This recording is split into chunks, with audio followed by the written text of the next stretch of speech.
না, বুঝতে পারিনি গো। তোমার মতো হ্যান্ডসাম স্মার্ট ইংলিশে কথা বলা জামাইকে আগে বুঝতে পারিনি গো। বুঝতে পারলে কি আর বলতাম বলো। ওকে এভরি ডোন্ট মাইন্ড।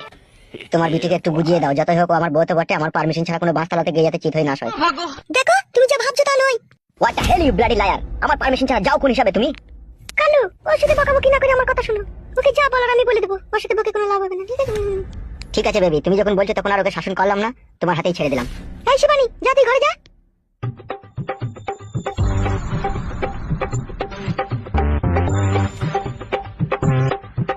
আমি আছি তো, তোমার আবার অত চিন্তা কিসের?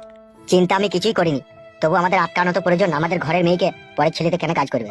ঠিকই বলেছো তুমি, বেশ ওকে আমি বুঝিয়ে বলে দেবো। বেশ ঠিক আছে, তাই হবে। আমি দোকানে চললাম একটু চা খেতে। বাড়িতেই চা করে দিচ্ছি, খাও। না না, দোকানে খেয়ে চলে যাবো। শোনো একটা কথা শোনো।